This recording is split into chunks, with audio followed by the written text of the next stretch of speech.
Vamos que vamos, pessoal. Um salve das galáxias, professor Hitson na área.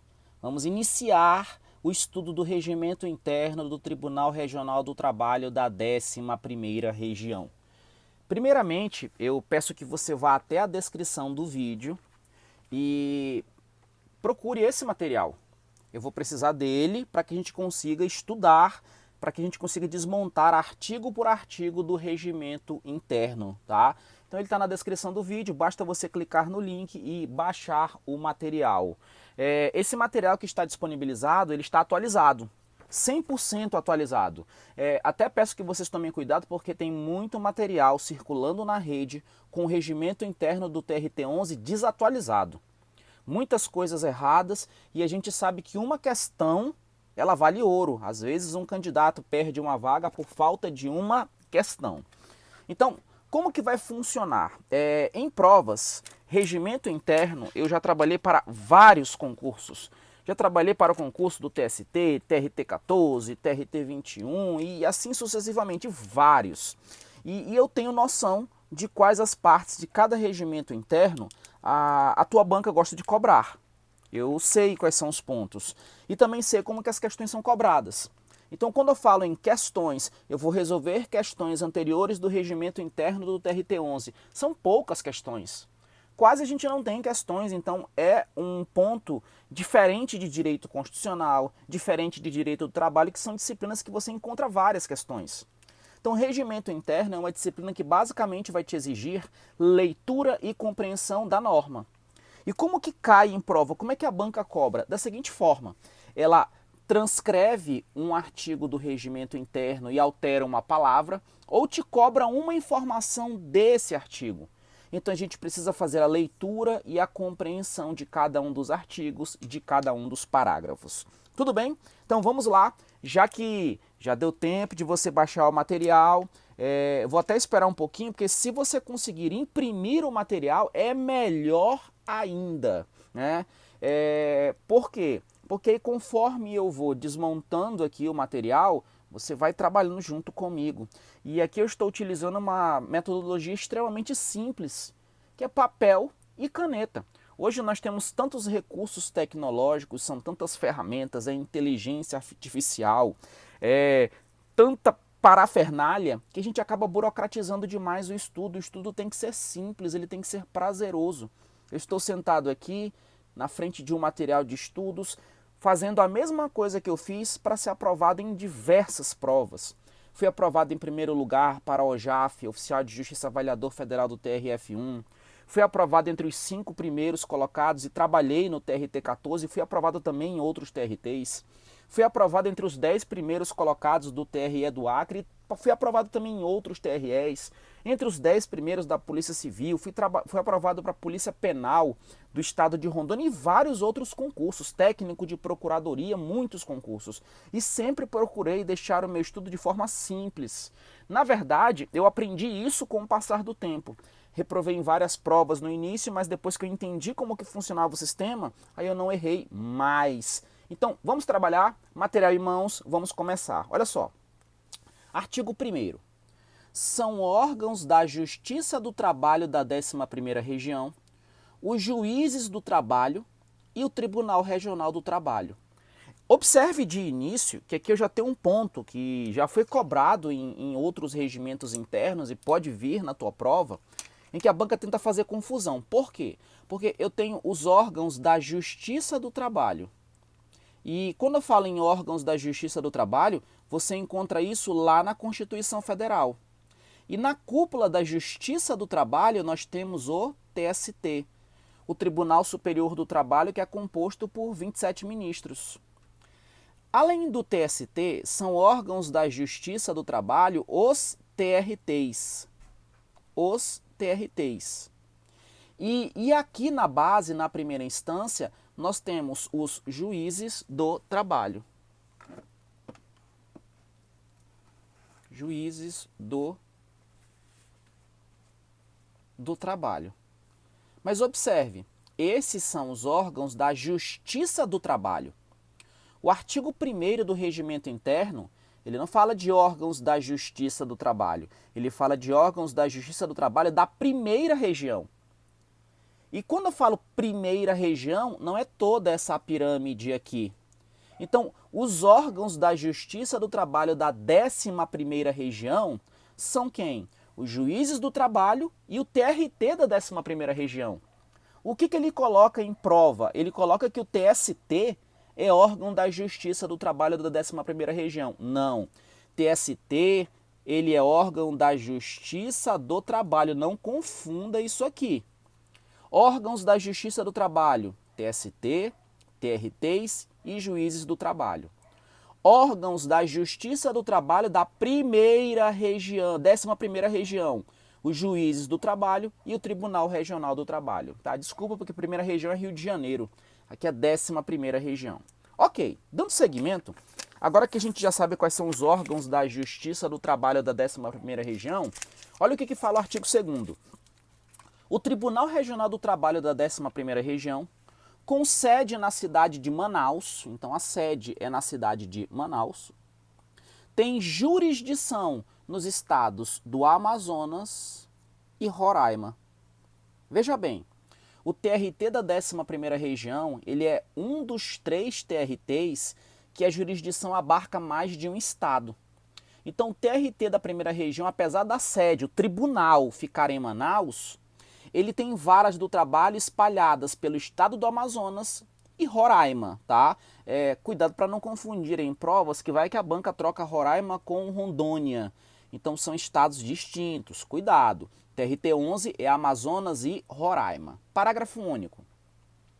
A sede e a jurisdição das varas do trabalho poderão ser alteradas na forma da lei.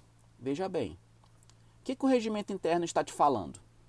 Ele está te dizendo que a jurisdição, a competência, aquilo que é feito numa vara do trabalho, hoje, pode ser alterado, pode ser mudado, mas por meio de lei. A sede de uma vara do trabalho, a vara do trabalho de Tabatinga, no Amazonas, a sede dela, a jurisdição dela pode ser alterada, mas por lei. Cuidado, porque eles podem colocar aqui resolução administrativa, eles podem colocar portaria. Não. Sede e jurisdição de vara do trabalho pode ser alterada por lei, visando a eficiência dos serviços judiciários. Inclusive, você que está me assistindo, existe uma probabilidade gigantesca. Você pode trabalhar na sede do TRT11 em Manaus, mas você pode trabalhar em uma das varas espalhadas pelo estado do Amazonas ou Roraima. Então, Rilu, quer dizer que eu posso tomar posse e ir trabalhar em Roraima? Isso mesmo. Você pode ir para Boa Vista, você pode ir para os locais em que eu tenha vara do trabalho em Roraima. Aí vem o artigo 3º. O artigo 3º ele não é muito comum ter em regimento interno. Então eu peço que você tome cuidado. Vou até chamar a atenção aqui para ele. Tá? Ele é um artigo importante, vou destacar ele aqui de vermelho, para que na semana da prova você dê uma atenção especial para ele.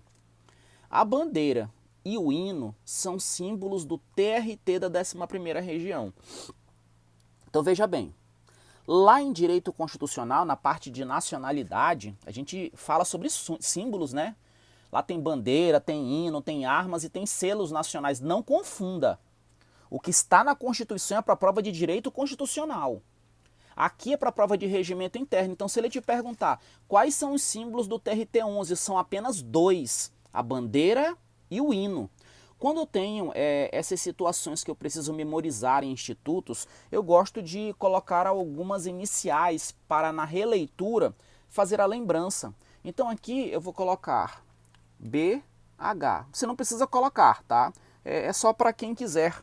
Então eu estou te explicando, mas eu gosto de utilizar algumas técnicas de memorização. Então se perguntar quais são os símbolos do TRT11, são 2, bandeira e hino, só.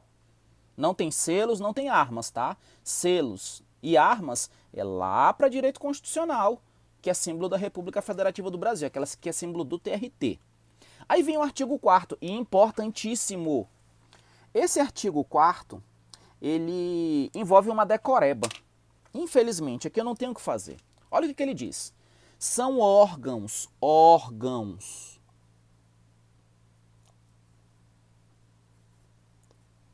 São órgãos do TRT11.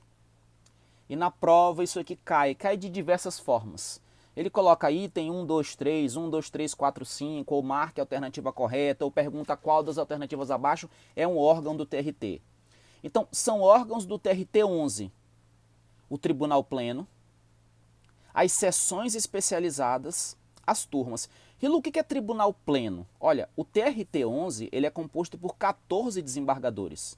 E algumas matérias são julgadas quando esses 14 desembargadores estão juntos. Quando todo tribunal atua em conjunto, é Tribunal Pleno.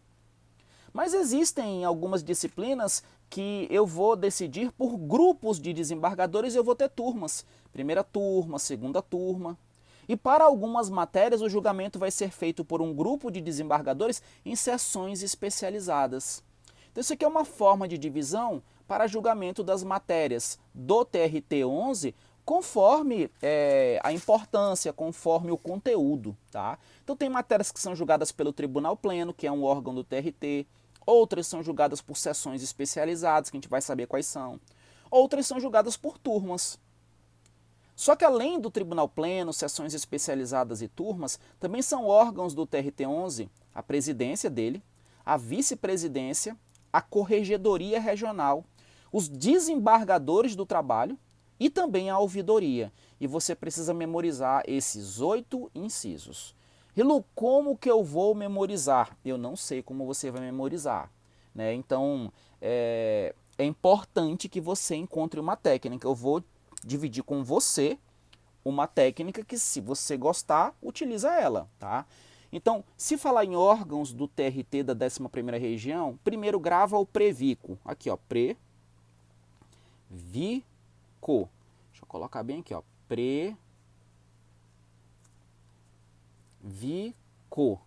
Previco, até porque a gente vai precisar dele mais à frente, que são os órgãos de direção. Previco, presidência, vice-presidência e a corregedoria. Para desembargadores do trabalho, eu vou colocar 10, só que eu tenho ouvidoria. Então você pode colocar bem assim, Previco, ouve, aí eu coloco 10. Aí está faltando Tribunal Pleno, sessões especializadas e turmas. Então, Tribunal Pleno, sessões especializadas e turma, eu posso colocar TTS ou TST. Eu vou colocar TTS para não fazer confusão, mas se você quiser utilizar TST, dá para usar também. Então, ó, acabei de montar um macete para você memorizar. Quais são os órgãos do TRT da 11ª região? Primeiro, é quem? A presidência. É o que? A vice-presidência. A corregedoria regional. Essa não dá para você errar, ouvidoria. 10, olha aqui 10, ó, os 10 embargadores, mas não são 10 desembargadores, tá? São 14, é só para você lembrar de 10 desembargadores. E TTS, Tribunal Pleno, turmas e sessões especializadas. Né? Eu vou até mudar esse 10 aqui e vou colocar no lugar dele desembargadores para não confundir com a quantidade. Como é só um macete, só para a gente não confundir. Então a gente pode gravar Previco ouve desembargadores TTS. Presidência, vice-presidência, corregedoria, ouvidoria, desembargadores, Tribunal Pleno, turmas e sessões especializadas. Previco ouve desembargadores TTS. Seguindo, olha o que fala o parágrafo 1º. A escola judicial, deixa eu só subir aqui um pouquinho mais.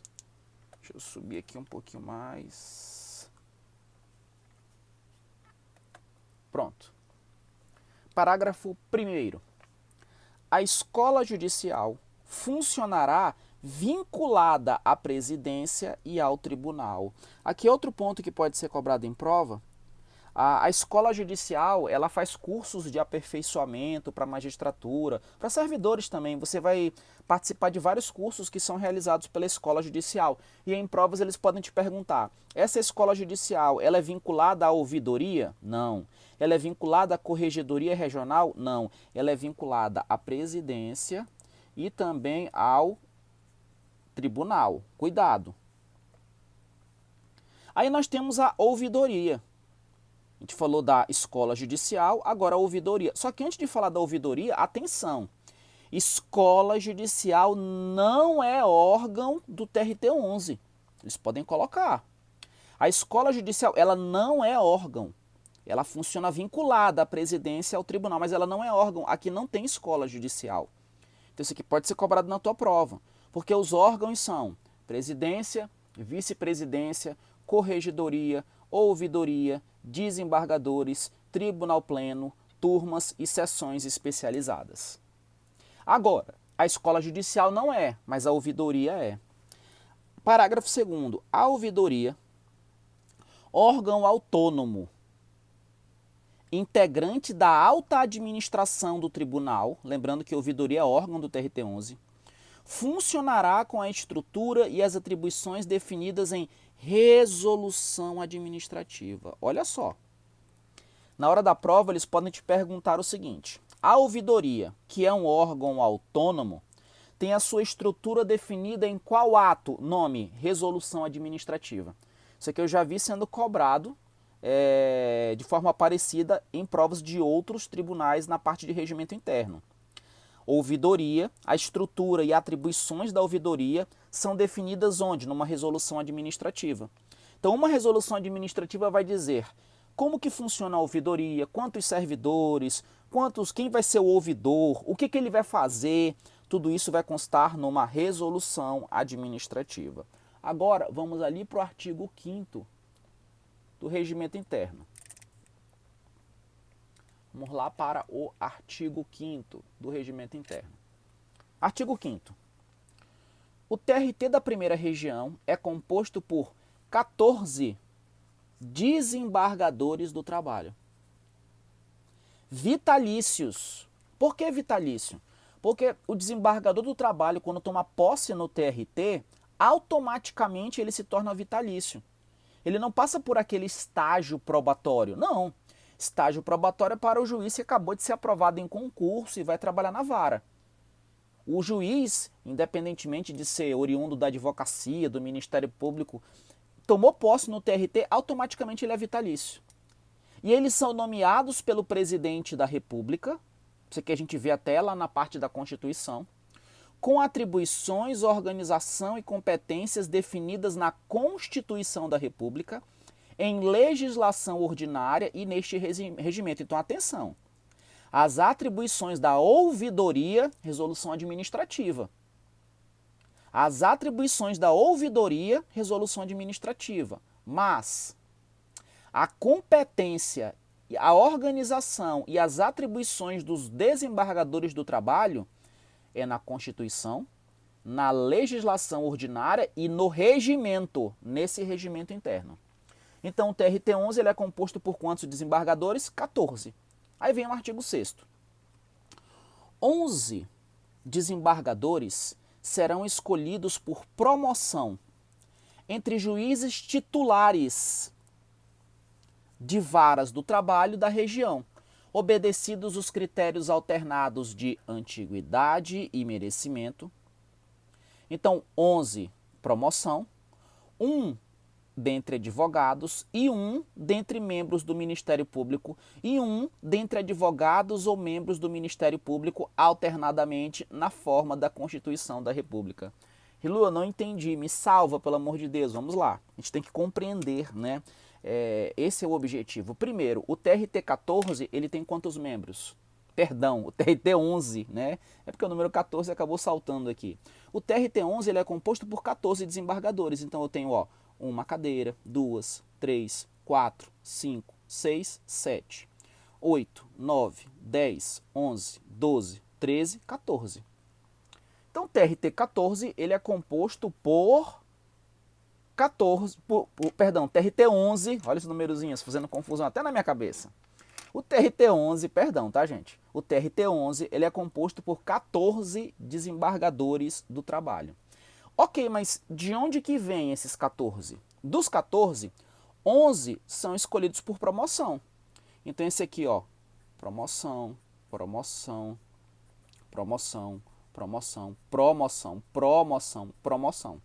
1, 2, 3, 4, 5, 6, 7, 8, 9, 10, 11. Então, 11 são por promoção, mas promoção de onde, Rilu? Do seguinte, veja só, eu tenho as varas do trabalho. As varas do trabalho, elas fazem parte da primeira instância. E aqui nessas varas do trabalho, nós temos juízes do trabalho titulares, que é aquele mais antigo, né? E eu tenho juízes substitutos, que vão atuar na ausência dos titulares, né? Eles vão dirigir a parte administrativa da vara quando o juiz titular está ausente. Então, na vara eu tenho juiz titular e juiz substituto. O que vai acontecer? Esse juiz titular não é o substituto, tá? Olha o que o regimento interno fala juiz titular. Esse juiz titular, ele pode ser promovido para o TRT 11. Ele pode ser promovido. Então, os juízes titulares das varas, quando surge uma vaga, por exemplo, um desembargador aposentou. Se ele aposentou, eu tenho que suprir essa vaga. Então, se essa vaga aqui ela surgiu, eu vou pegar um juiz titular e vou promovê-lo para o TRT. Ele vai sair da vara, vai ser desembargador do TRT. Mas qual é o critério que eu utilizo para promover juízes titulares das varas para o TRT? Os critérios estão na Constituição Federal e aqui no regimento interno também. Os critérios são antiguidade e merecimento de forma alternada. Como assim? Surgiu uma vaga, o mais antigo vem para o TRT. Próxima vaga, merecimento. Terceira vaga, antiguidade. Próxima vaga, merecimento. Seguida, antiguidade. Então, vai assim de forma alternada. Então, é assim que é assim que eu tenho o preenchimento dessas 11 vagas aqui. Só que além dessas 11 vagas, olha o que ele fala. Um dentre advogados. Então, aqui eu tenho um advogado. Esse advogado aqui, ele é um representante da OAB. Esse advogado, quando ele toma posse aqui, ele é escolhido, né, numa lista tríplice. Esse advogado, que é nomeado pelo presidente da República, ele vai tomar posse e automaticamente se torna vitalício, que faz parte do 5º Constitucional. Um advogado, um dentre membros do Ministério Público, que é o Ministério Público do Trabalho. Então aqui, ó, aqui eu tenho um do Ministério Público. Um membro do Ministério Público do Trabalho vai fazer parte, que é exatamente o 5º Constitucional, e tem essa última vaga.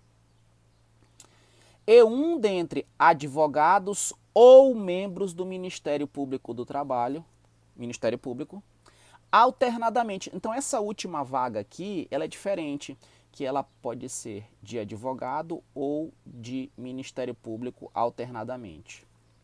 É pelo seguinte, para saber quantas vagas do 5º Constitucional, eu vou pegar a quantidade de vagas do tribunal, que é 14, e vou dividir por 5.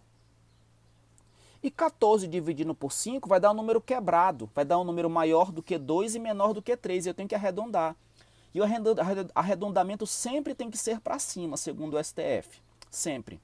Então, o que vai acontecer com essa terceira vaga? Ela também tem que ser do 5º, mas ela fica com advogados ou com membro do MP? Ela vai ficar com os dois de forma alternada. Então, como é que vai funcionar? Se eu tenho um advogado ocupando essa vaga, essa daqui, se ele se aposentar, quem vai ocupá-la a seguir é um membro do MP. Quando esse membro do MP se aposentar, advogado. Advogado saiu, MP. Então, essa vaga aqui eu vou alternando entre advocacia e MP. Essa daqui não. Essa daqui sempre é advogado. Do mesmo jeito que essa daqui sempre é Ministério Público. E é o que fala o artigo 6º. O artigo 6º ele fala pra gente que o TRT-11 ele é composto por 14 desembargadores. Desses 14, 11 são por promoção de juízes titulares das varas do trabalho.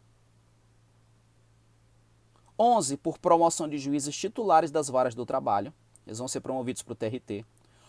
Um é para advogado, um Ministério Público e a outra, a última aqui, alternadamente entre advogados e membros do Ministério Público. Então vamos ler de novo o que fala o artigo 6º, que vai ficar bem claro agora. 11 desembargadores serão escolhidos por promoção, dentre juízes titulares de varas do trabalho da região, obedecidos os critérios alternados de antiguidade e merecimento.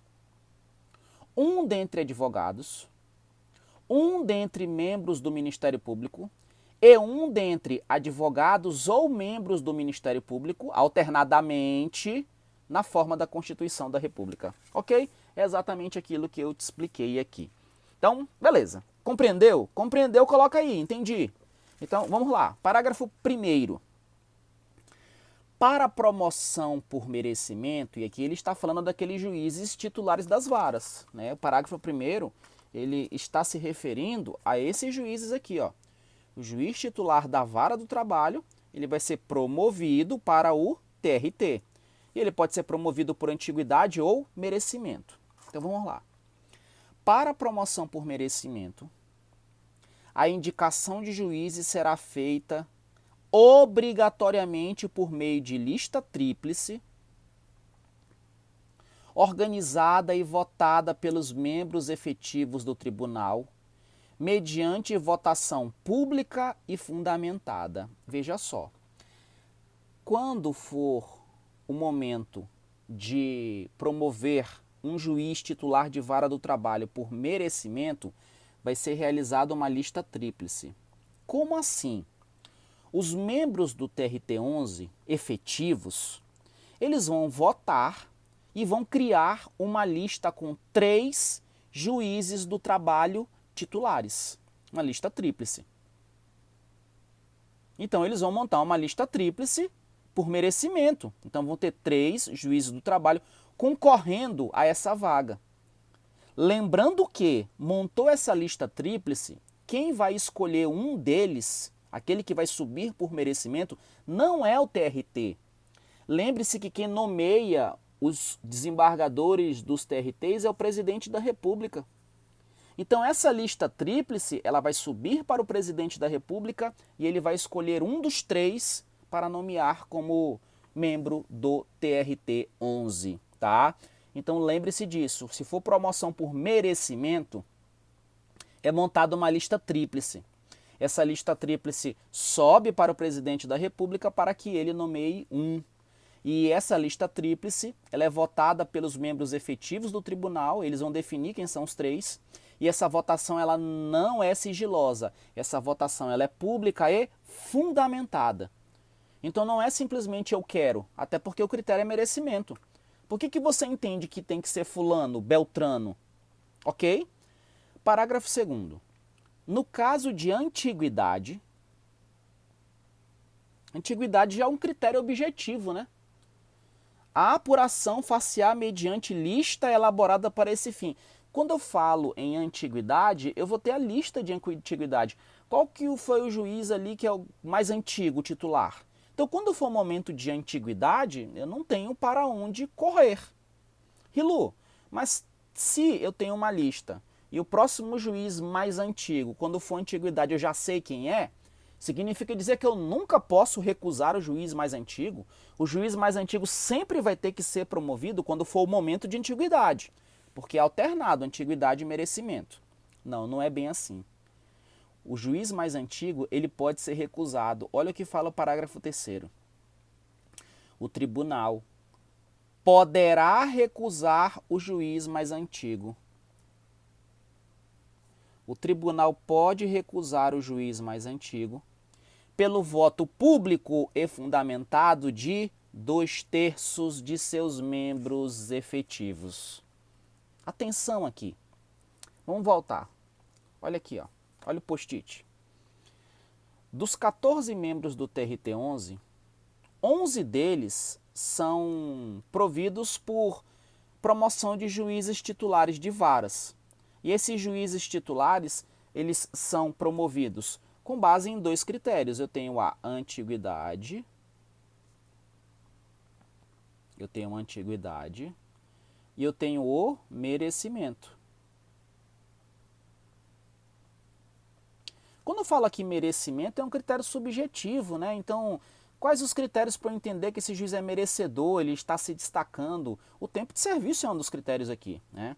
Então, quando for merecimento, quando eu tenho que prover uma vaga de juiz titular aqui por merecimento, os efetivos do TRT-11, eles formam uma lista tríplice dos postulantes aqui por merecimento, e essa lista tríplice vai para o presidente da República escolher um, ponto. Quando é antiguidade, eu já tenho uma lista, já existe uma ordem de antiguidade entre os juízes, ela fica inclusive até disponibilizada eletronicamente. Então, quando for o momento de vaga por antiguidade, é só eu verificar quem é o mais antigo e nomeá-lo. Não tenho que bater cabeça. Mas o perigo é, esse juiz mais antigo aqui, quando for o momento de antiguidade, ele pode ser recusado? Sim. E qual é o quórum para recusar o juiz mais antigo? 2/3. Imagine, por exemplo, que o juiz mais antigo está respondendo a processo, tem alguns casos ali que, quando eu estou falando em idoneidade, não estão presentes, ele pode ser recusado por 2/3, tá? Muito cuidado com esse ponto. Artigo 7º. O desembargador do trabalho tomará posse perante o tribunal. Veja só, quem nomeia os desembargadores do trabalho é o presidente da República, tá aqui, ó. Só que quando ele for tomar posse, ele toma posse perante o tribunal e presta o seguinte compromisso. É aquele momento que ele levanta a mão e é igual ao filme. Prometo desempenhar bem e fielmente os deveres do cargo, cumprindo e fazendo cumprir a Constituição e as leis da República. Ele faz esse juramento. Parágrafo 1º. O termo de posse será lido no ato pelo secretário, assinando-o juntamente com o presidente e o empossado. Então, o termo de posse e o documento é lido pelo secretário, que vai assinar esse documento junto com o presidente e o desembargador empossado. Quero te chamar a atenção que quem vai ler o termo de posse é o secretário, não é o presidente, tá? Cuidado com isso daí. Deixa eu só subir aqui, que eu acabei... mas vocês estão com material. Você está com material. Então, só voltando aqui, artigo 7º, que eu me empolguei aqui explicando e não estava aparecendo na imagem, mas você está com acesso ao material, está disponibilizado aí. Artigo 7º. O desembargador do trabalho tomará posse perante o tribunal e prestará o seguinte compromisso. Prometo desempenhar bem e fielmente os deveres do cargo, cumprindo e fazendo cumprir a Constituição e as leis da República. O termo de posse desse desembargador do trabalho, ele é lido pelo secretário. E o secretário vai assinar junto com o presidente e o desembargador que está tomando posse. Por isso que o parágrafo 1º fala que o termo de posse será lido no ato pelo secretário, assinando-o juntamente com o presidente e o empossado. Então lembre-se, quem vai ler o termo de posse é o secretário, que também vai assinar. Ok, vamos seguir agora. Vamos seguir. Vamos lá. Vamos dar seguimento? E aí o que acontece? Às vezes a gente fica querendo saber qual desses artigos aqui é o mais importante, qual que eu tenho que dar um destaque maior. Veja bem, para o cargo de técnico judiciário, área administrativa, e os cargos de analista, que não são área judiciária nem oficial de justiça, normalmente as questões são extraídas até o artigo 60.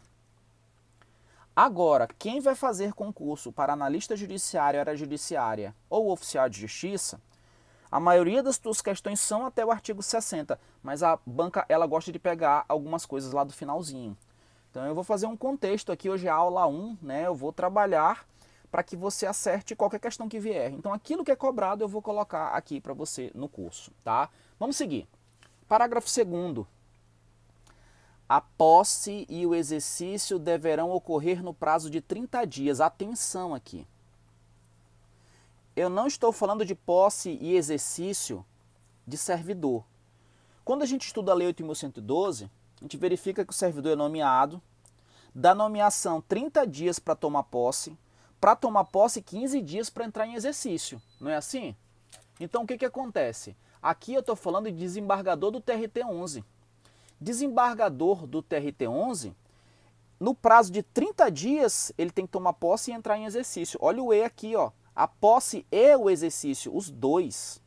Os dois deverão ocorrer no prazo de 30 dias, a contar da data da publicação do ato de nomeação, podendo o prazo ser prorrogado por mais 30 dias. Então, cuidado. Servidor, regido pela Lei 8.112, não tem essa prorrogação de prazo. Mas desembargador pode ter o prazo aqui do exercício da posse prorrogada por mais de 30 dias, quando for um motivo relevante a critério do tribunal. Motivo relevante é um critério subjetivo, né? Você vai fazer o pedido, vai dar a tua justificativa e o tribunal vai decidir se aquilo é relevante ou não, né? Pode ser um caso de saúde, não sei. Uma greve que está impedindo o transporte, deslocamento, então vai depender do caso. Então se perguntar na prova, desembargadores do TRT-11 tomam posse e entram em exercício em qual prazo? 30 dias. Os dois têm que ocorrer no prazo de 30. Esse prazo de 30 pode ser prorrogado? Sim, 30 prorrogável por mais 30. Grava esse prazo. E Lu, então é 30 dias para tomar posse, mais 30 dias para entrar em exercício e mais... Não. Posse e exercício, os dois em 30 dias. Esses 30 dias podem ser prorrogados por mais 30. Então é 30 mais 30. Artigo 8º. Cabe ao tribunal o tratamento de egrégios, que é muito importante, sabe por quê? Porque quando você estiver trabalhando no TRT-11, amém? Quando você estiver trabalhando no TRT-11, alguns documentos vão ter que ser produzidos e ao se referir ao tribunal você tem que utilizar essa expressão aqui, egrégio. Então você vai pegar e vai escrever o egrégio TRT da 11ª região.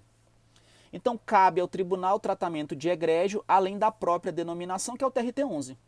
Então como é que você chama? Egrégio TRT-11. E Lui, como é que eu chamo os desembargadores quando eu for conversar com eles e os juízes? Parágrafo 1º. Aos membros do tribunal e aos juízes de primeira instância cabe o tratamento de excelência. Membros do tribunal são os desembargadores. Então, como que você vai falar com um juiz da vara ou com um desembargador? Você vai chamá-lo de excelência. Então, juízes, desembargadores, excelência. Excelência, vai se acostumando. E o tribunal você chama ele de egrégio. Ok, agora vamos falar das roupas que são utilizadas no tribunal. Olha o que diz o parágrafo 2º. O uso de veste talar. O que é veste talar? Essa expressão veste talar, ela faz referência ao talo. É aquela veste que vai até o teu talo. O talo fica lá no calcânio, lá no teu calcanhar. Então veste talar é aquela que cobre até os pés, vai lá no calcanhar. Isso que é veste talar.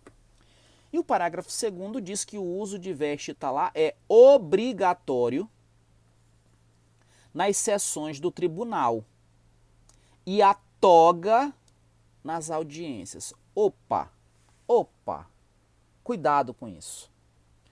Se for sessão do Tribunal Regional do Trabalho da Primeira Região, todos têm que utilizar uma veste talar. Agora, se for uma audiência, a audiência utiliza qual roupa? Toga. Quem concluiu faculdade já deve ter visto isso aqui, sabe o que é uma toga, né? E Lu, na prova eles vão pedir para eu desenhar uma toga? Não, porque não é concurso de moda, tá? Então não bata a cabeça com isso. Você só tem que memorizar que qual é a roupa a ser utilizada numa audiência? Toga. Qual que é a roupa a ser utilizada numa sessão do tribunal? Veste talar. Só que, além dos juízes, além dos membros do tribunal, nós temos servidores e nós temos os secretários, que são auxiliares do serviço. O secretário e quem mais funcionar nas sessões do tribunal usarão capa. Então, olha só. Secretário, ele vai usar menos roupa, ele não vai ficar com roupa até o talo. É porque a ideia é quanto mais roupa, a aparência que é mais poder, entendeu? Então a gente vem dessa cultura histórica. Então o secretário, como ele tem menos poder, ele vai usar menos roupa, ele usa só uma capa. É uma capa curta, parecida com a do Superman, mas pequenininha, tá? É uma capa mais curta, preta. Então você tem que gravar. Sessão do tribunal, veste talar. Audiência, toga. E o secretário usa que roupa? Capa. Memoriza. Parágrafo 4º. O representante do Ministério Público que participar das sessões do tribunal também usará veste talar. Então, juízes usam veste talar, membros ali da magistratura usam veste talar, membros do Ministério Público usam veste talar. Se for audiência, a roupa é toga. E o secretário usa o quê? Capa. Capa. Artigo 9º. Cada desembargador, não são 14 desembargadores? Pois cada um deles terá, no mínimo, um assessor, bacharel em direito, de sua livre indicação, nomeado pelo presidente do tribunal. Não confunda isso aqui. Olha só. Inclusive eu já trabalhei em gabinete de desembargador, né? Já trabalhei na assessoria de desembargador. Então, num gabinete de desembargador, nós temos o assessor do desembargador, o assessor-chefe, né? E esse cargo de assessor, o desembargador do TRT-11, ele tem no mínimo um assessor. E esse assessor, ele é bacharel em direito. E esse desembargador, ele indica quem ele quiser para ser assessor. E esse assessor, além do vencimento, auxílio alimentação, além dos benefícios comuns ali do servidor, ele recebe uma CJ. Então, assim, a remuneração fica bem bonita, o contra-cheque fica lindo, tá? Então, quando você é nomeado para ser assessor de desembargador, você tem que ser bacharel em direito. E o desembargador indica quem ele quiser. Agora, atenção, o desembargador ele não nomeia. Cada um dos 14 desembargadores indica, fala, ó, eu quero fulano, eu quero fulana, para ser meu assessor ou minha assessora. Ele indica, o assessor, o desembargador indica. E quem vai nomear é o presidente do tribunal. Então, muito cuidado com esse ponto que pode ser cobrado em prova. Quem que nomeia o assessor de desembargador, o presidente do tribunal. E quem que indica? Quem que fala, eu quero que esse aqui seja nomeado? Aí é o desembargador. O desembargador indica e o presidente do tribunal nomeia. Parágrafo 1º. Deixa eu subir aqui um pouquinho mais para não esquecer, né? Aquela hora, come mosca, mas tá aqui. Mas lembrando que o material está na descrição do vídeo para você baixar e acompanhar, tá? Parágrafo 1º. Os servidores dos gabinetes dos desembargadores serão livremente indicados por estes e designados pelo presidente. Olha só que interessante. O desembargador indica o assessor e os outros membros do gabinete. Só que esse assessor, ele é nomeado pelo presidente do tribunal porque o assessor, ele é um cargo em comissão. Ele é um cargo em comissão. E se ele é um cargo em comissão, eu vou ter uma outra nomeação. E Lu, se eu for ocupante de cargo efetivo e o desembargador me indicar para ser assessor, eu vou passar por uma nova nomeação? Sim, você vai ser nomeado pelo presidente do tribunal para ser assessor. E Lu, se eu for exonerado de assessor, eu saio do tribunal? Não. Aí você volta para o teu cargo efetivo normal, tá? Até porque você fez o concurso público. Só que, além de indicar o assessor, os outros servidores do gabinete também são indicados pelo desembargador de forma livre. Ele indica quem ele quiser. E você vai perceber que, às vezes, trabalhando numa vara, um determinado desembargador vai te chamar. Ei, você quer vir trabalhar no meu gabinete? É porque esse desembargador ele pode indicar quem ele quiser. Os servidores dos gabinetes dos desembargadores serão livremente indicados por estes. Só que eles são indicados, mas quem vai designar é o presidente. Então, qual o cuidado que nós temos que ter? Todos os membros do gabinete do desembargador é ele que indica. Ele indica assessor, ele indica os servidores. Mas é o presidente que vai nomear o assessor e vai designar os outros servidores que não são os assessores. Cabendo ao desembargador a supervisão das frequências desses servidores e a aprovação do período de férias. Então, atenção aqui, que esse ponto aqui, se cair em provas, pode derrubar candidato desatento. Os membros do gabinete de desembargador, eles são indicados por quem? Pelo próprio desembargador. E o presidente do tribunal? O presidente nomeia só o assessor ou os assessores. Os outros servidores do gabinete, eles não são nomeados, eles são apenas o quê? Designados. Por que designado? É porque os outros membros do gabinete, eles não vão ocupar cargo em comissão. É uma função gratificada. Então eu não preciso ter uma nova nomeação. Nova nomeação é só se for cargo em comissão. Então muito cuidado que é um jogo de palavras que na hora da prova pode aparecer. Parágrafo 2º. É vedada a nomeação e designação de cônjuge, companheiro ou parentes consanguíneos ou por afinidade do desembargador em linha reta ou colateral até o 3º grau para cargo em comissão ou função gratificada do próprio gabinete. Isso aqui é para evitar o nepotismo. Então, olha só. Aqui eu tenho um parente que pode ser nomeado pelo desembargador. Então, olha só. Eu tenho a vedação.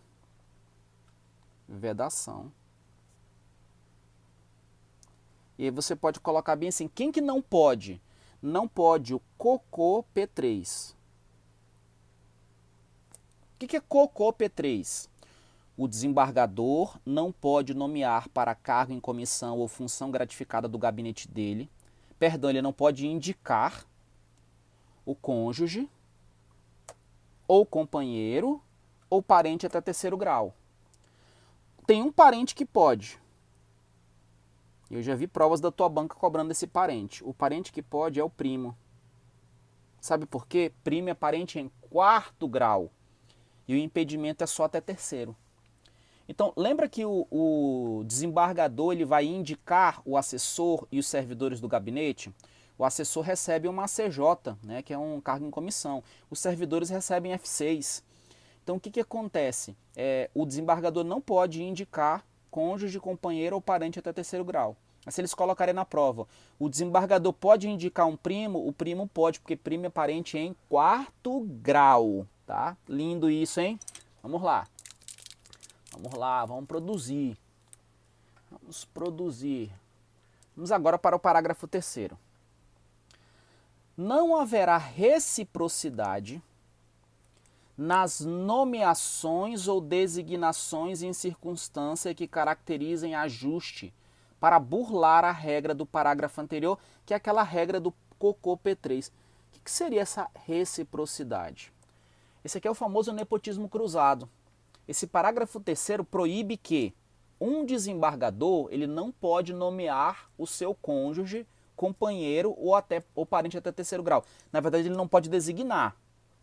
Aí o que ele faz? Ele conversa com outro desembargador e fala bem assim: o outro desembargador indica o meu marido, indica a minha esposa, que eu indico o teu marido, eu indico a minha esposa aqui para o meu gabinete. Ou seja, eles trocam. Isso não pode. Isso é essa reciprocidade. Isso é o nepotismo cruzado, é proibido também. Não haverá reciprocidade nas nomeações. Eu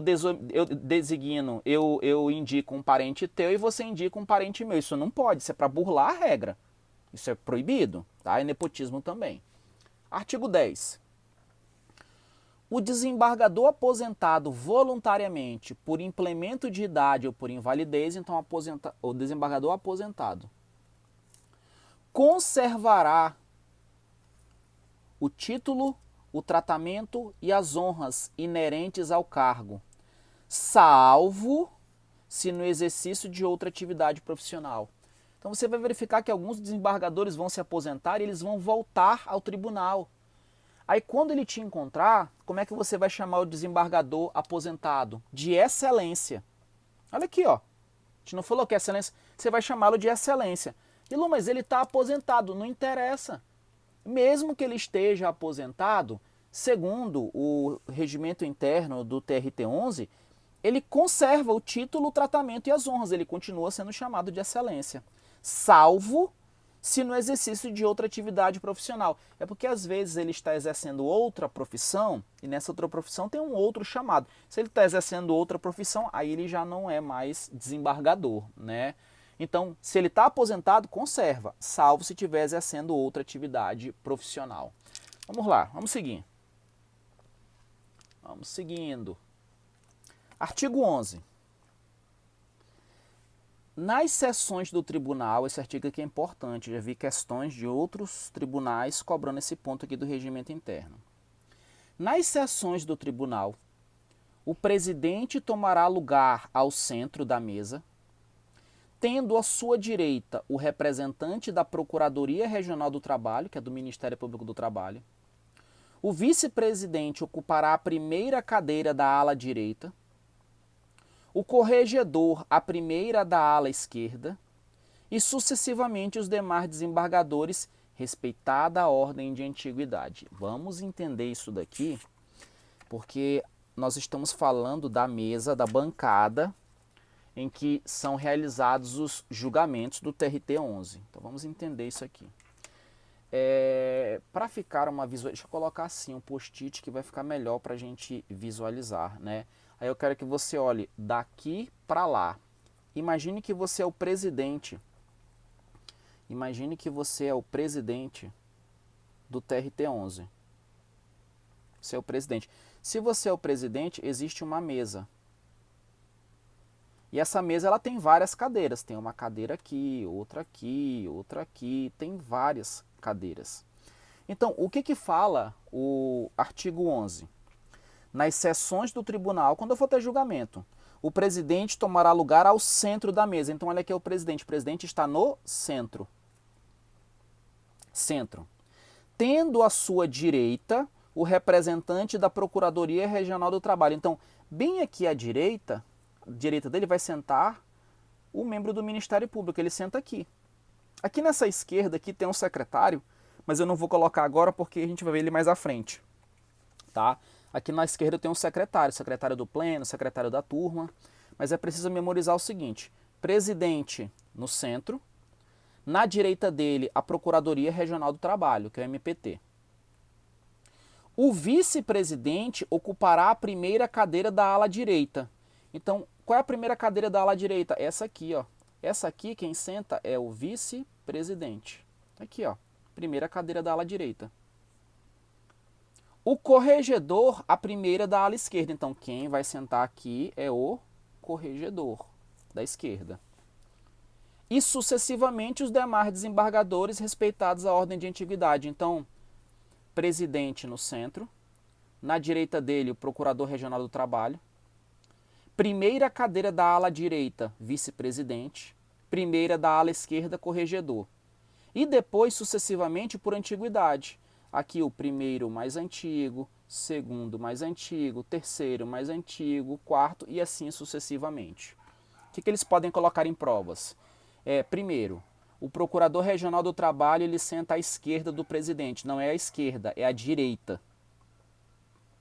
O vice-presidente senta na primeira cadeira da ala esquerda, não é da primeira cadeira da ala direita.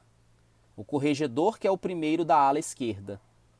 Então o artigo 11 fala pra gente que nas sessões do tribunal, o presidente tomará lugar ao centro, tendo à sua direita o representante da Procuradoria Regional do Trabalho. O vice-presidente ocupará a primeira cadeira da ala direita. O corregedor, a primeira cadeira da ala esquerda. E, sucessivamente, os demais desembargadores, respeitada a ordem de antiguidade. Então, olha, presidente centro da mesa, à direita dele o procurador regional do trabalho. Primeira cadeira da ala direita, vice-presidente. Primeira cadeira da ala esquerda, corregedor. E os outros? Os outros vão preenchendo as cadeiras de forma alternada, direita, esquerda, conforme a antiguidade. Aqui o primeiro mais antigo, segundo mais antigo, terceiro mais antigo, quarto mais antigo e assim sucessivamente. Ok? Vamos seguir. Vamos seguindo. Parágrafo único. Nas sessões especializadas e nas turmas, o presidente ocupará o centro da mesa, tranquilo. O representante do Ministério Público à sua direita, tranquilo. O desembargador mais antigo, a primeira cadeira da ala direita. É porque nas sessões especializadas e nas turmas eu não vou ter o vice-presidente. Eu vou ter o presidente da turma, o presidente da sessão especializada.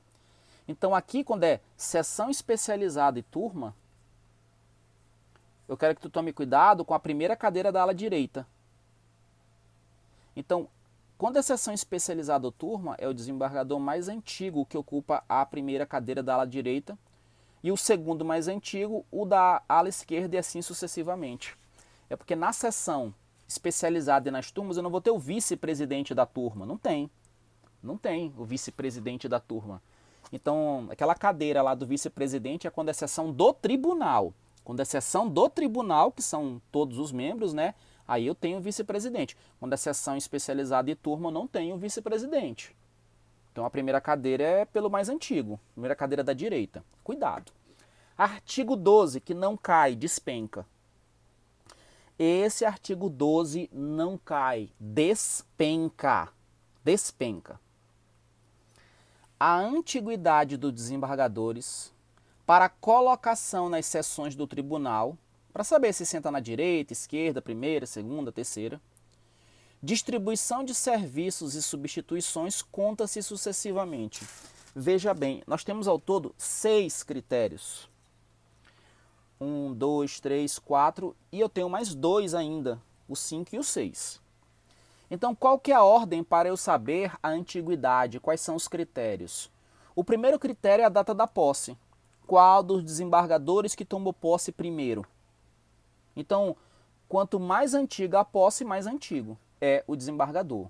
Mais antigo é o membro. Rilu, e se eles foram aprovados no mesmo concurso, tomaram posse na mesma data? Se a data da posse for a mesma, aí vai ser aquele que foi nomeado em primeiro lugar. Aquele que foi primeiro nomeado, na verdade, com a data anterior. Rilu, e se eles foram nomeados na mesma data? Aí eu considero tempo de investidura na classe imediatamente anterior para os desembargadores oriundos da magistratura do trabalho. Então veja bem, tomaram posse no TRT-11 na mesma data, foram nomeados na mesma data, só que um deles tomou posse como juiz titular da vara, como juiz, né, do TRT-11, lá da vara da primeira instância, há mais tempo do que o outro. É exatamente o critério 3, pelo tempo de investidura na classe imediatamente anterior para os desembargadores oriundos da magistratura do trabalho. Lembra que eu falei que nós temos as varas do trabalho? Aqui eu tenho a vara do trabalho. E aí os juízes titulares das varas do trabalho, eles sobem para o TRT. Como que eu vou saber a ordem de antiguidade dos desembargadores aqui do TRT? Então aqui, ó, os 14.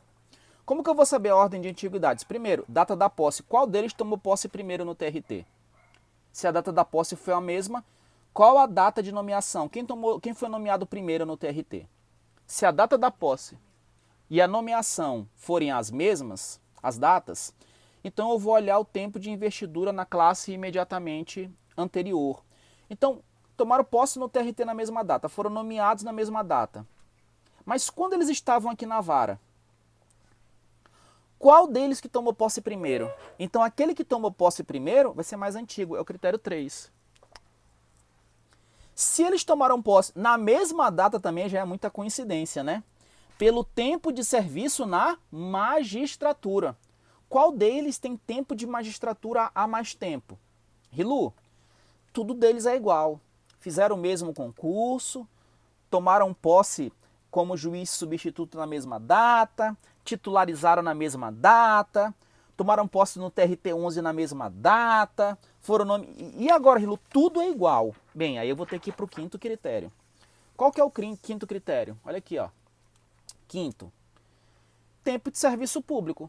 Ele exerceu algum cargo público anterior da magistratura? Ah, fulano exerceu, Beltrano não. Então fulano vai ser mais antigo. E se os dois têm o mesmo tempo de serviço público? Aí já é apelação, né? Aí nós vamos para o último critério, que é a idade. E o que você precisa fazer? Memorizar esses 6 critérios na ordem. É preciso, não tem para onde correr. Então, como você vai memorizar, é pessoal, né? Então, tente achar uma lógica. Então, primeiro critério é a posse. Posse no tribunal, no TRT. Segundo critério, a nomeação no tribunal.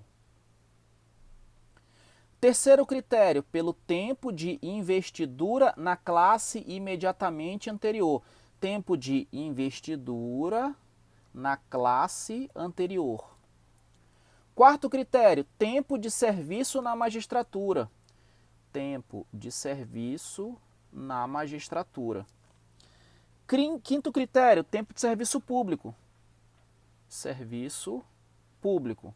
E por fim, o último critério, idade. Então, isso daqui, esse artigo 12, ele é muito cobrado. Ele é muito cobrado. Esse aqui é um tema que você encontra em todos os regimentos internos de tribunais, que é para saber a antiguidade. E eu tenho que saber qual que é a ordem. Isso aqui tem que fazer parte da tua revisão até o último momento. A ordem é posse, nomeação, investidura na classe anterior, tempo de serviço na magistratura, tempo do serviço público e, por fim, a idade. Posse, nomeação, investidura na classe anterior, tempo de serviço na magistratura, tempo de serviço público e idade. Grava esses 6 critérios, que eles são muito, muito, muito importantes. Isso aí não cai, despenca, tá? Despenca. Então, vamos seguir aqui. Esse aqui a gente já viu, vamos pular aqui para o 13. Vamos para o 13. Enquanto isso eu vou beber um pouco de água. É importante beber um pouco de água, né? Deixa eu botar aqui o gatinho da sorte enquanto eu bebo um pouco de água. Aproveite, beba também um pouco de água.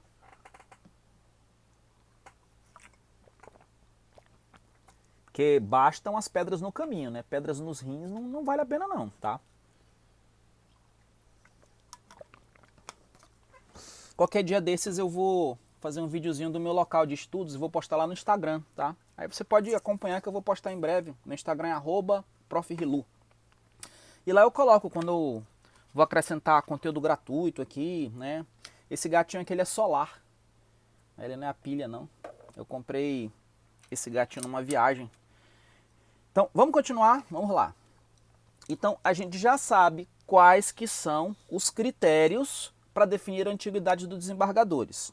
Vamos para o artigo 13. Para as deliberações judiciais do Tribunal Pleno... Opa!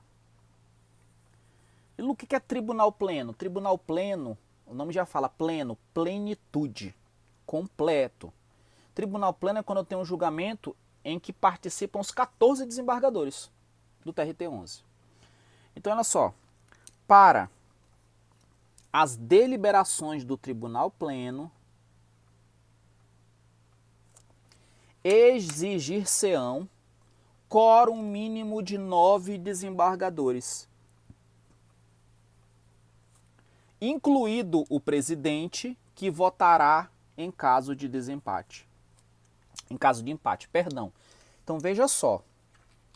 Julgamento pelo Tribunal Pleno é aquele em que eu vou ter os 14 membros podendo participar. E o Tribunal Pleno decide matérias judiciais, só que eu também tenho matérias administrativas. Então, se eu tenho um determinado magistrado que praticou uma falta, eu quero punir esse magistrado, não é uma turma, é o Tribunal Pleno. Só que aí já é matéria administrativa. Quando o Tribunal Pleno vai fazer uma deliberação judicial, quando ele vai julgar uma matéria judicial, quantos dos 14 desembargadores precisam estar presentes no mínimo para que tenha esse julgamento? A resposta é 9. O quórum mínimo para que funcione o Tribunal Pleno é 9, incluído o presidente. É o presidente mais 8, né, que aí está incluído. Mas na prova grava que o quórum para a deliberação judicial do Tribunal Pleno é 9. Agora, olha o que diz o parágrafo 1º. Isso aqui tem tudo para cair na prova. No julgamento de matéria administrativa,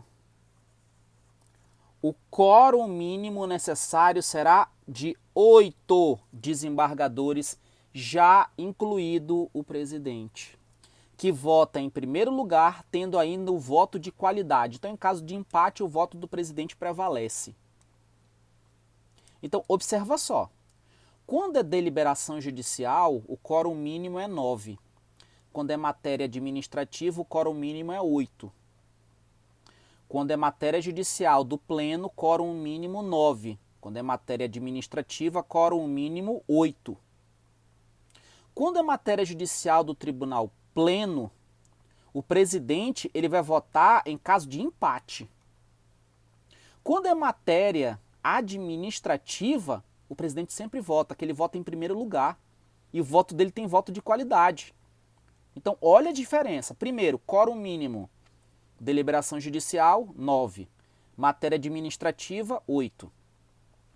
Deliberação judicial do Tribunal Pleno, o presidente sempre vota? Não, ele vota quando eu tenho empate, aí ele vai desempatar. Matéria administrativa, o presidente sempre vota? Vota, e ele vota em primeiro lugar, o primeiro voto é dele. E se depois no finalzinho ficou empate, 5-5, 8-8, 6-6, 7-7, o voto dele prevalece, é como se tivesse um peso 2. O voto dele é um voto de qualidade. Então, deliberação judicial, o voto é em caso de empate. Matéria administrativa, ele é o primeiro a votar. Parágrafo 2º. Em se tratando de recurso contra ato do presidente, este não terá direito a voto. É até evidente, né? Se foi o presidente do tribunal que praticou o ato, e eu vou recorrer contra o ato dele, como que ele vai julgar o recurso contra o ato dele mesmo? Então, nesse caso, recurso contra ato do presidente, o presidente não vota, só os outros votam. Parágrafo 3º. Não poderão atuar simultaneamente na sessão magistrados que sejam cônjuges entre si, parentes consanguíneos ou afins até o 3º grau em linha reta ou colateral. O que é isso, Rilu? Pelo amor de Deus. Primeiramente, observa que conforme eu vou desmontando o regimento interno, quem já deu uma lida, com a explicação não fica mais fácil agora? Não é? Então, conforme eu vou seguindo aqui pelo regimento interno, e olha que eu não fico 1 hora só em um artigo 2, a gente já está lá na frente, né? Então, conforme a gente vai compreendendo, fica mais fácil. Então, esse que é o nosso objetivo, compreender para aprender e com mais facilidade fixar o assunto. Veja bem, o tribunal ele não tem 14 membros? 1, 2, 3, 4, 5, 6, 7, 8, 9, 10, 11, 12, 13, 14. Ele não tem 14 membros? Imagine hipoteticamente que esse membro aqui é cônjuge desse outro. E Luiz, é possível isso acontecer? Eu não posso ter no gabinete, lembra? Agora imagine 2 desembargadores que estão solteiros, se conhecem, começam a se relacionar e casam. Então quer dizer que um deles vai ser exonerado? Não. Então é exatamente isso que fala o parágrafo 3º. Ele fala que não poderão atuar simultaneamente. Não é que um vai ser exonerado, eles não podem atuar juntos no mesmo processo. Não podem atuar simultaneamente na sessão magistrados que sejam cônjuges entre si, parentes consanguíneos ou afins até o 3º grau em linha reta ou colateral. Se um é irmão do outro, não pode. Um é tio do outro, não pode. Um é sobrinho do outro, não pode. Só tem um grau de parentesco que pode. Qual que é? Primo, porque primo é 4º grau. E aqui o impedimento até o 3º. E Lu, e aí? Se os 2 não podem participar da mesma sessão, como é que eu vou fazer? Os 2 saem? Não. Um dos 2 fica. E o outro automaticamente se torna impedido. Que só pode atuar um dos 2. E qual dos 2 que vai ficar? Olha o que diz o parágrafo 4º.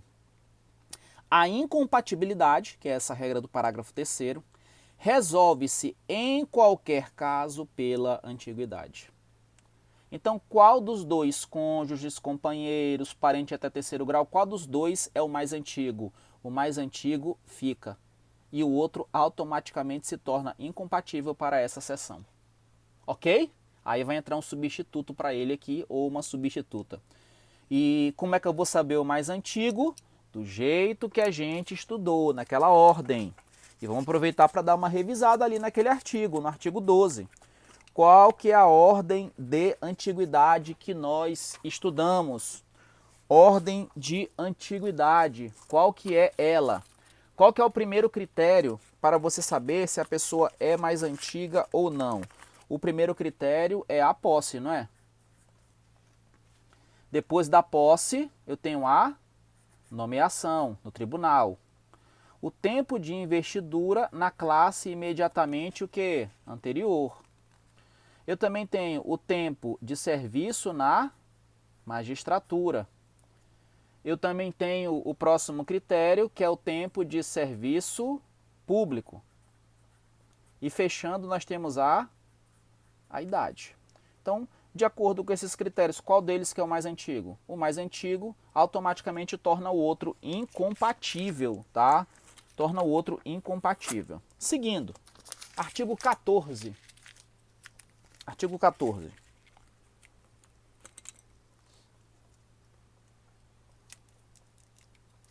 Artigo 14. As decisões serão tomadas pelo voto da maioria simples, salvo na hipótese de declaração de inconstitucionalidade de lei, salvo na hipótese de declaração de inconstitucionalidade de lei ou ato normativo do poder público, quando será exigido o voto da maioria absoluta. Então, quando é declaração de inconstitucionalidade,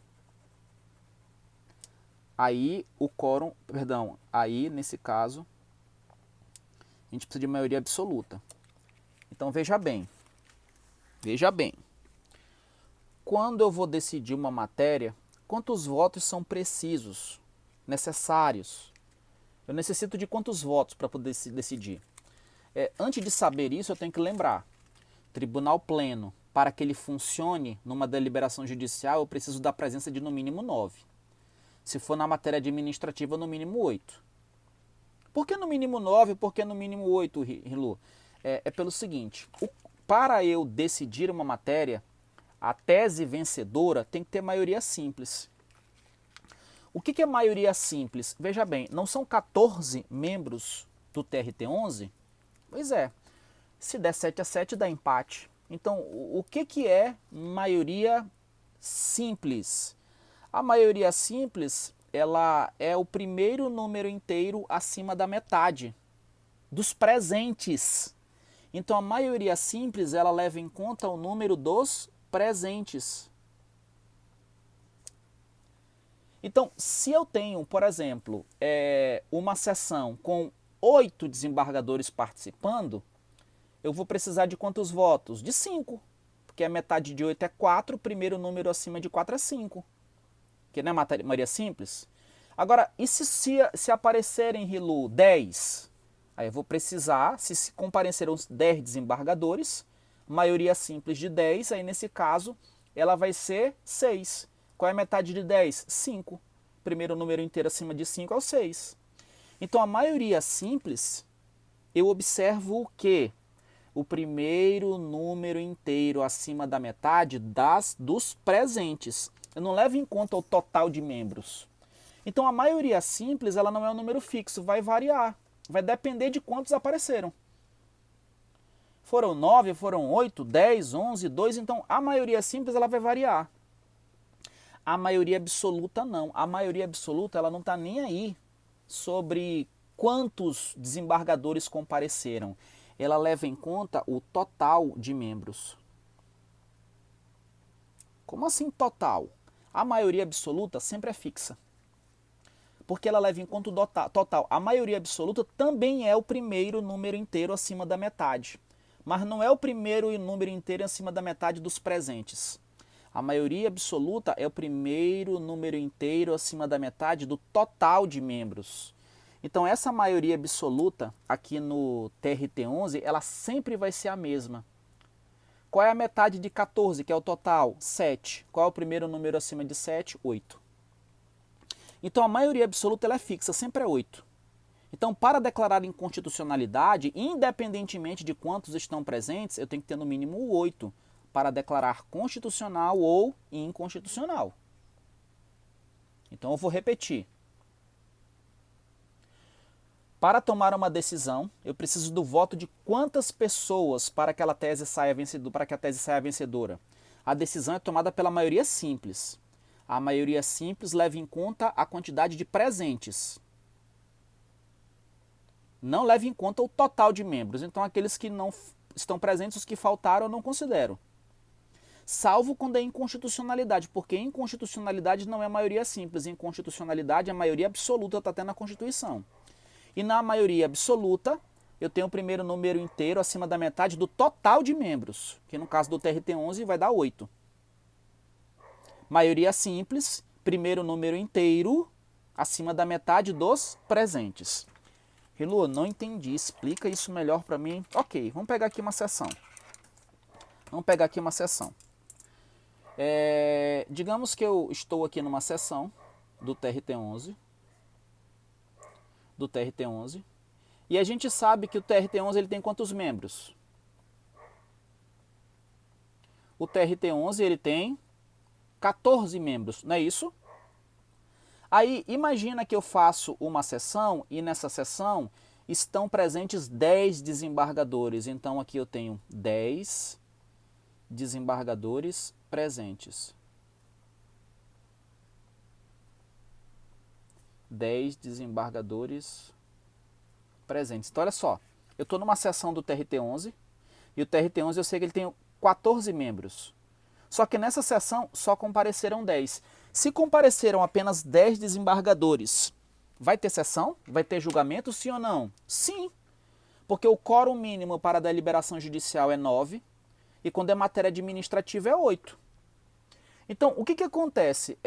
Vamos imaginar aqui que esses 10 desembargadores eles têm que julgar a matéria 1 e eles também têm que julgar a respeito de uma inconstitucionalidade. ICF eu só estou abreviando inconstitucionalidade. Tudo bem? Imagina que eles têm dois processos. O primeiro processo eu chamei de matéria 1. Segundo processo é uma inconstitucionalidade. Qual que é a regra? Para decidir um processo, eu preciso de quantos votos? Eu preciso, para que uma tese saia vencedora, quanto preciso da maioria simples? Não é aqui a maioria simples? Então aqui eu preciso da maioria simples. Então, para decidir essa maioria 1, eu preciso de quantos votos? Maioria simples. Na maioria simples, eu levo em conta o total de membros ou a quantidade de presentes? Eu levo em conta a quantidade de presentes. Então, dessa forma, nesse caso aqui, se 10 desembargadores estão presentes, qual que é a metade de 10? 5. 5 a 5 vai dar empate, então eu não vou conseguir decidir. Então, qual que é o primeiro número inteiro acima de 5? O 6. Então, nesse caso aqui, essa matéria 1, eu preciso de 6 votos para uma das teses, para que ela saia vencedora. Para condenar, conseguir 6 votos? Condenou. Para não condenar, conseguir 6 votos? Não condenou. Ok. Só que aí, nessa sessão, eles julgaram aqui a matéria 1, agora tem a inconstitucionalidade. Quando é inconstitucionalidade, não é maioria simples, é maioria absoluta. Maioria absoluta. E na maioria absoluta, eu não olho o número de presentes. Na maioria absoluta, eu observo o número de total de membros, independentemente de quantos estão presentes. Então, para saber qual é a maioria absoluta, eu não vou olhar a metade de 10, eu não vou olhar a metade de quantos estão presentes. Eu sempre vou olhar a metade do total de membros. Sempre. Ela é fixa a maioria absoluta. Então, qual que é a metade de 14? 7. 7 a 7 dá empate. Então, qual que é o primeiro número inteiro acima de 7? 8. Então, nesse caso, dos 10 presentes, se eu conseguir 8 votos favoráveis, aí eu julgo essa inconstitucionalidade. Se eu não tiver... Então, a maioria absoluta ela é fixa, porque sempre leva em conta o total de membros. Agora, a quantidade para eu ter a maioria simples vai variar, porque a maioria simples leva em conta a quantidade de presentes. Tá? Quiser anotar esse exemplo aí para depois revisar, na prova de regimento interno, eles trocam. As decisões do tribunal são votadas de que forma? Maioria simples. Tem exceção? Tem, porque se for inconstitucionalidade, a maioria o que? Absoluta. Seguindo, parágrafo único. O presidente terá voto nas hipóteses de declaração de inconstitucionalidade ou ato normativo do poder público. Então, quando essa matéria de inconstitucionalidade, o presidente vota. E aí eu quero te chamar a atenção, por quê? Porque lá no artigo 13, a gente disse que em deliberação judicial, o presidente vota em caso de empate. Só que tem um caso que ele vai votar mesmo não sendo essa situação de empate, que é a inconstitucionalidade. Desse parágrafo único, cuidado que eles podem misturar com o artigo 13. Agora vamos para o artigo 15. Cargos de direção, eleição, posse e vacância. E nesse capítulo 2 nós vamos encerrar a aula 1, tá? Vamos até ali o artigo 21. Aí a gente encerra a aula 1. Artigo 15. a presidência, a vice-presidência e a corregedoria são cargos de direção do tribunal. Presidência, vice-presidência e a corregedoria, a gente já sabe o que é isso aqui, é o Previco. Lembra dos órgãos Previco? Previco. Presidência, vice-presidência e corregedoria são cargos de direção. Isso aqui não cai, despenca. Eles perguntam, quais são os cargos de direção do tribunal? Presidência, vice-presidência e corregedoria. Preenchidos mediante eleição pelo voto aberto de seus membros, obedecida a ordem de antiguidade e, cuidado aqui, vedada a reeleição. Se você se elegeu como presidente, tu não pode se reeleger novamente como presidente. É vedada a reeleição, é vedada a reeleição, é vedada a reeleição. Então, quais são os cargos de direção do TRT11? Previco. Presidência, vice-presidência, corregedoria. Os próprios membros do TRT11, os 14, eles escolhem entre eles qual deles vai ser o presidente, qual deles vai ser o vice, qual deles vai ser o corregedor. E essa escolha é por eleição, pelo voto aberto, não é voto secreto. E eles vão obedecer, óbvio, à antiguidade, né? Os mais antigos, eles vão ter preferência para ocupar esses cargos de direção. E o mais importante, é vedada a reeleição. Risca isso até teu caderno sangrar, é muito importante. Parágrafo 1º. A eleição realizar-se-á na segunda quinzena do mês de setembro, em sessão extraordinária designada pelo presidente. Significa dizer que, se o mandato vai acabar do presidente, no exercício anterior, no mês de setembro, segunda quinzena, eu já faço a eleição. Mas por que eu faço essa eleição com tanta antecedência? Porque eu ainda tenho setembro, outubro, novembro, dezembro, é para dar tempo do presidente atual resolver os seus processos, o novo presidente dar conclusão, né, resolver os processos judiciais que estão no seu gabinete para que aí a gente tenha essa transição. Parágrafo 2º. O desembargador que tiver ocupado 2 cargos de direção torna-se inelegível até que seja esgotada a lista de antiguidade. Veja só. Se eu sou presidente, se eu sou vice-presidente, se eu sou corregedor, eu não posso me reeleger. Reeleger é ficar no mesmo cargo. Então, o presidente não pode ser novamente eleito para presidente. O vice-presidente não pode ser eleito novamente para vice-presidente. O corregedor não pode ser eleito novamente para corregedor. Isso é reeleição. Agora, se eu sou corregedor, eu posso ser eleito para presidente? Pode. Pode, porque isso não é reeleição. Reeleição é quando você é eleito novamente para o mesmo cargo. Só que se você é corregedor, e aí na eleição seguinte tu se elege para presidente, você vai estar ocupando 2 cargos de direção. Aí aplica o parágrafo 2º. O desembargador que tiver ocupado 2 cargos de direção torna-se inelegível até que seja esgotada a lista de antiguidade. Então, se você já ocupou 2 cargos de direção, você só pode se candidatar novamente quando todos os outros desembargadores passarem pelo Previco. Artigo 15A. O ouvidor e o respectivo suplente serão eleitos pelo pleno. O ouvidor e o suplente serão eleitos pelo pleno para o período mínimo de 1 ano e máximo de 2 anos.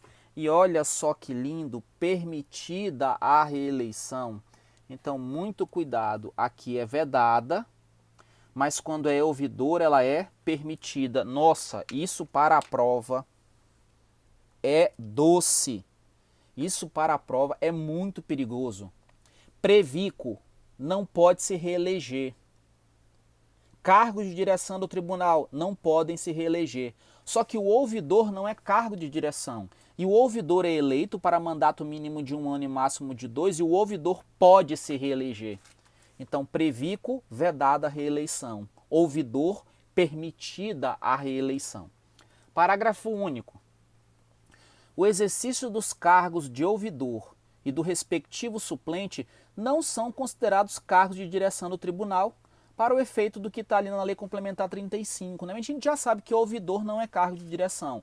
Cargo de direção é previco, presidente, vice-presidente e corregedor. Então, como o ouvidor não é cargo de direção, ele pode se reeleger. O que é proibido de se reeleger é previco, é o cargo de direção. Artigo 16. Por ocasião da eleição dos dirigentes, quem são os dirigentes? Presidente, vice, corregedor. Serão feitos os ajustes necessários na composição das seções especializadas e turmas, obedecida a antiguidade. Ora, se eu tenho um desembargador que faz parte de uma turma e ele é eleito para presidente, ele vai sair da turma. E o presidente ele vai sair da presidência, o atual, né? E ele vai ter que ir para uma das turmas, né? Se ele não for ocupar um outro cargo ali de direção. Então, esse ajuste todo, após a eleição, é feito. O presidente que está saindo, ele vai para onde? Ele vai ficar em qual turma? Em qual seção especializada? E aquele desembargador de turma, já que ele vai ser presidente, o que eu vou fazer com os processos dele? Como que vai? Tudo isso é organizado aqui, é o que diz o artigo 16. Por ocasião da eleição dos dirigentes, serão feitos os ajustes necessários na composição das seções especializadas e turmas, obedecida a antiguidade. Parágrafo único. O desembargador em férias será convocado para a eleição. Opa! Mesmo que o desembargador esteja em férias, ele vai ser convocado para a eleição. Dela podendo participar o desembargador licenciado. Mesmo que o desembargador esteja em alguma licença, ele pode participar, desde que não haja contraindicação médica. Então, desembargador de férias pode participar? Pode. Inclusive, ele é convocado. Desembargador que está para alguma licença específica aí, ele está ausente, ele pode participar? Sim. Desde que não tenha nenhuma contraindicação médica, né? Porque é um evento bem importante. Artigo 17. A eleição dos cargos de direção será feita na seguinte ordem. Qual que é o primeiro a ser votado? A votação é para escolher qual cargo de direção em primeiro lugar. Primeiro presidente, depois vice-presidente e por último corregedor. Nessa ordem, previco. No caso de empate, considera-se eleito o mais antigo. Então, na hipótese de empate, nós vamos considerar o mais antigo, tá? Seguindo.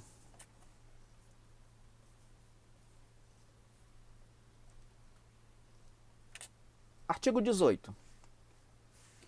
Os eleitos tomarão posse e entrarão em exercício no dia 15 de dezembro. Aqui eu estou falando do previco. Presidente, vice-presidente e corregedor foram eleitos. Lembrando que a eleição é em setembro. Eles foram eleitos em setembro, eles tomarão posse e entrarão em exercício no dia 15 de dezembro. Prestarão os respectivos compromissos e assinarão os termos. Então, eleição, setembro. Posse e exercício do previco, 15 de dezembro. Parágrafo único. Na hipótese da data de que trata o caput coincidir. E o que significa caput? Caput é a cabeça do artigo. Artigo 19 não tem um parágrafo único? Essa parte aqui de cima é o caput, é a cabeça. Os parágrafos, os incisos, eles não são caput. Caput é só a cabeça. Então vamos lá, parágrafo único. Na hipótese da data de que trata o caput coincidir com sábado ou domingo. Então se 15 de dezembro for sábado ou domingo, a posse e o exercício ficarão antecipados para o primeiro dia útil. Então não é postergado, é antecipado, essa palavrinha pode ser trocada. Então se dia 15 de dezembro cair no sábado, a posse é no dia 14, na sexta. Artigo 19. Na vacância de qualquer dos cargos de direção, haverá nova eleição e o eleito tomará posse em sessão solene e em data marcada pelo Tribunal Pleno. Imagine que o presidente, vice-presidente ou corregedor, durante o mandato ele se aposenta. Ocorreu uma situação específica, ele se aposentou. Aí o cargo vai vagar. Se ele vagar, eu vou ter uma nova eleição. E essa pessoa eleita ela vai tomar posse em sessão solene e na data marcada pelo Tribunal Pleno. Regra, posse e exercício 15 de dezembro. Mas se eu tiver vacância, né, antes do fim do mandato, eu faço uma nova eleição e vou ter uma data especial. Parágrafo único. Se a vacância ocorrer no cargo de presidente, caberá ao vice-presidente a regência temporária, que é até fazer eleição, e a convocação da sessão extraordinária para a eleição no prazo de 15 dias. Se foi o cargo de presidente que vagou, o vice ocupa a presidência temporariamente e ele convoca a eleição no prazo de 15 dias. E o eleito ele vai fazer aquele mandato tampão, né? Vai completar aquele finalzinho. Artigo 20. O desembargador que for eleito presidente ou corregedor, que for eleito presidente ou corregedor, continuará como relator nos processos que lhe tenham sido distribuídos. Então, se eu tenho um desembargador e ele está com o processo da turma, processo da sessão especializada, e ele consegue se eleger para presidente ou corregedor, ele não vai ficar livre dos processos, ele vai levar os processos. Então é melhor resolver logo, né? Não vou passar para a pessoa que está vindo, não, todos os processos que foram distribuídos para mim eu tenho que concluir. É isso que diz o artigo 20. O desembargador que for eleito presidente ou corregedor continuará como relator nos processos que lhe tenham sido distribuídos. E Lu, como assim? Veja bem, se eu pegar o TRT11, ele tem algumas turmas. Eu tenho o pleno e tenho as turmas. Quando eu estou me referindo a turmas, o presidente ele não participa do julgamento das turmas. Não participa. E aqui nessas turmas eu vou ter o desembargador 1, vou ter desembargador 2, vou ter desembargador 3.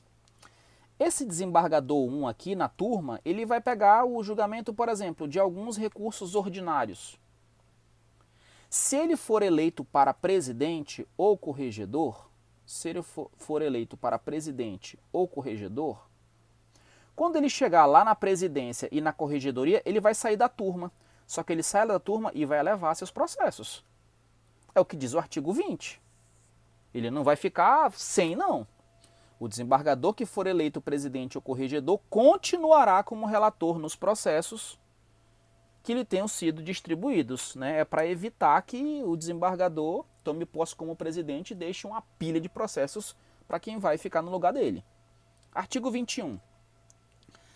A inelegibilidade prevista na legislação que regulamenta o exercício da magistratura não se aplicará ao vice-presidente que assumir a presidência, nem ao corregedor eleito para completar o biênio, se o período restante do mandato for inferior a 1 ano.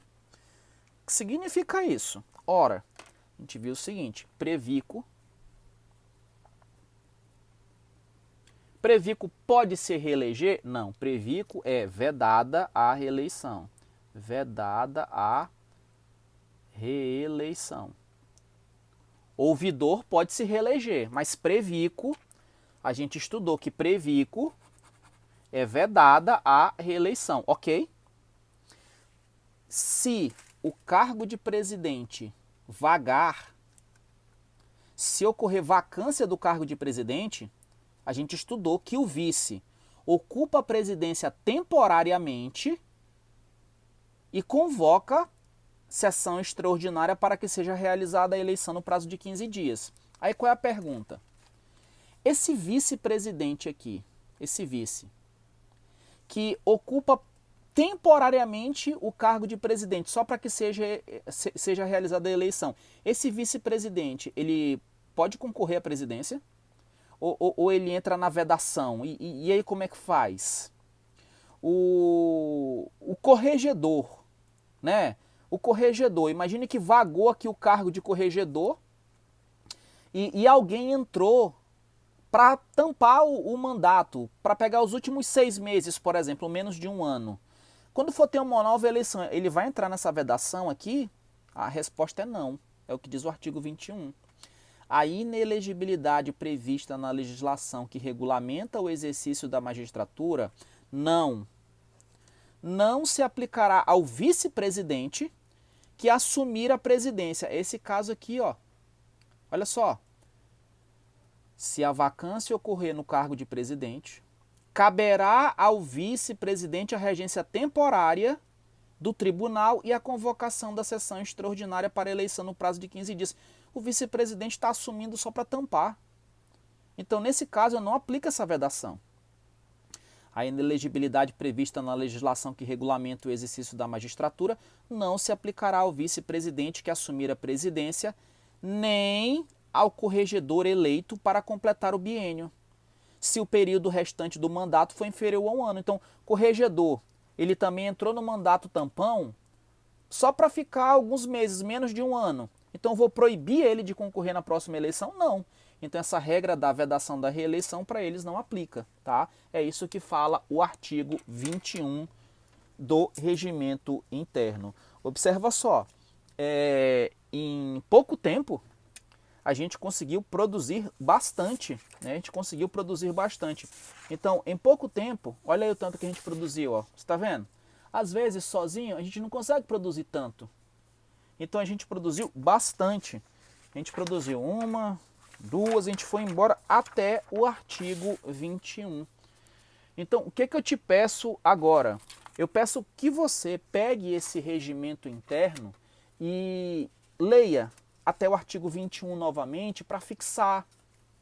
Aqui não tem para onde correr. Eu vou ficar resolvendo várias questões. Eu não tenho muitas questões. Eu posso até criar algumas e vou criar algumas. Mas aqui você tem que ler e compreender. Ele vai te perguntar em provas. Qual a data da eleição do Previco? Quais são os cargos de direção do TRT-11? Qual é a data em que o Previco vai tomar posse e entrar em exercício? Ele vai te perguntar também quantos membros tem o TRT-11? Qual que é o quórum mínimo para funcionar em deliberação judicial e em matéria administrativa? Para votações, eu tenho que ter maioria simples. E se for declaração de inconstitucionalidade, qual que é a maioria? Quais que são os órgãos do TRT-11? Eles vão te perguntar todos esses detalhes, tá? Então, aqui eu estou encerrando a nossa aula 1. Até o nosso próximo encontro. Se você não deixou, deixa aquele like. Não está inscrito aí no canal, se inscreve no canal. Deixa um comentário, né? Se você está gostando aí do material, do jeito que a gente está disponibilizando. O objetivo aqui não é enrolar, não é ficar com aquela aula de faculdade, é mostrar aquilo que cai em provas. Então, na próxima semana, já coloca no teu cronograma. A gente vai ter aulas de direito do trabalho, vai ter aulas de direitos humanos e vai ter mais regimento interno. Então, estou fechando aqui, sangue no olho até a posse, para cima. Fui!